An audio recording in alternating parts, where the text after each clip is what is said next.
Italy's Thaon di Revel-class offshore patrol vessels represent one of the most flexible and modern surface combatants currently entering service in Europe. Designed under the Italian Navy's PPA program, these ships are built to fulfill a wide spectrum of missions, from constabulary duties and humanitarian assistance to high-intensity combat operations. This modularity, coupled with Italy's ambitious naval renewal program, has positioned the class as a central pillar of Rome's maritime strategy in the Mediterranean and beyond. As of 2025, several units of the Thaon di Revel class are already operational, with more under construction. The ships come in different configurations, light, light plus, and full, allowing the Italian Navy to tailor each vessel's capabilities to mission profiles and budget constraints. The full variant in particular is heavily armed, carrying a 127mm main gun, vertical launch systems for surface-to-air missiles, anti-ship missiles, and advanced sensors for air and surface surveillance. Even the light variant, while less heavily armed, retains the same high-performance hull and systems integration, ensuring commonality across the fleet. The Italian approach emphasizes versatility. These OPVs are not traditional patrol ships. They have the endurance, survivability, and combat systems closer to those of a frigate. They can operate far from home waters, contribute to NATO task forces, and respond rapidly to crises. Their flexible mission bay, modular armament fit, and advanced automation allow a relatively small crew to manage a complex and capable warship. From a Swedish defense perspective, the Thaon di Revel class is significant for several reasons. First, Italy and Sweden are increasingly active partners in European defense initiatives, with Sweden now a NATO member. The Italian Navy's ability to project power into the Baltic, whether through joint exercises or NATO deployments, means Swedish naval planners must understand the capabilities of Allied surface combatants. Second, the Thaon di Revel design offers insights into how a medium naval power can balance cost, capability, and mission flexibility, an enduring challenge for Sweden's own naval modernization. When compared to Sweden's Visby-class corvettes, the differences are stark yet complementary. The Visby is a smaller, stealth-focused platform, optimized for operations in the confined, sensor-heavy Baltic Sea. It is built around signature reduction, speed, and powerful anti-ship capabilities relative to its size. The Visby is not intended for sustained blue water operations far from home. Rather, it is designed to dominate the littorals through surprise, maneuverability, and advanced weaponry. By contrast, the Thaon di Revel class emphasizes endurance, multi-role flexibility, and scalable combat power. While not as stealthy as the Visby, it has greater range, larger weapon payloads, and the logistical capacity to operate for extended periods overseas. In a NATO task group, a Visby could act as a stealthy strike and reconnaissance element, while a Thaon di Revel could serve as an escort, command platform, or logistics support partner.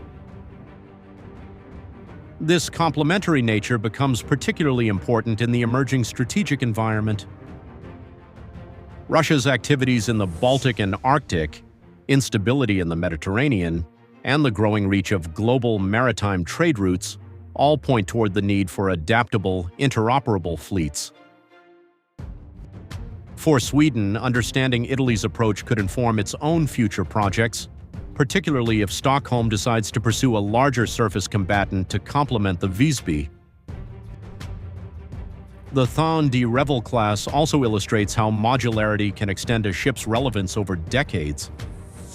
Italy can upgrade sensors, weapons, and mission systems without replacing the entire platform, reducing lifecycle costs. Sweden's Navy, which faces tight budgets and a demanding operational environment, may find such modularity attractive in its own future designs. The Swedish shipbuilder Saab Kockums already has experience in modularity with the Visby, But Italy's scalable variants offer another model for delivering both entry-level and high-end warfighting capabilities within the same hull design.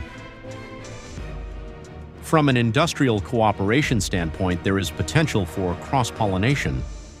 Sweden's advanced radar and electronic warfare systems could be integrated into Allied platforms, including future Italian ships, while Italy's expertise in large-scale modular warship construction could inform Swedish shipbuilding. As NATO naval forces become more integrated, such synergies will become more than hypothetical. They will be operational necessities. Operationally, the Thaon di Revel class has already proven its value. Units have participated in anti-piracy operations, humanitarian relief missions, and joint NATO exercises.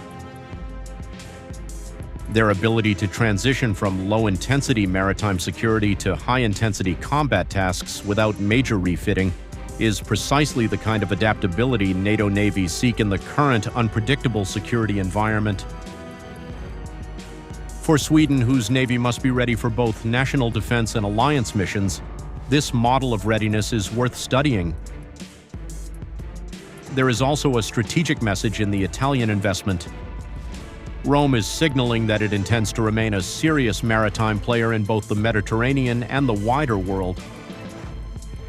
For Sweden, this means that in any NATO maritime operation, from the eastern Mediterranean to the high north, Italian ships like the Thaon di Revel will likely be present.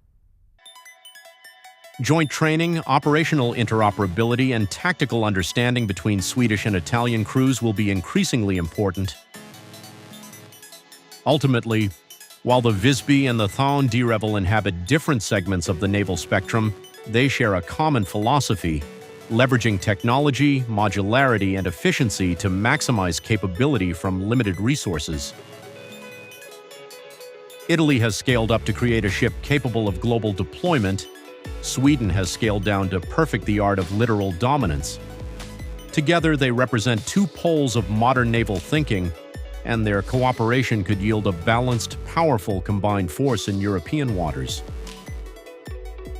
For military observers, the comparison between these two classes is more than an exercise in technical specification.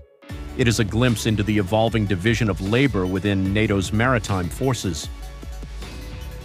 As security challenges grow more complex and geographically diverse, navies must specialize while ensuring interoperability.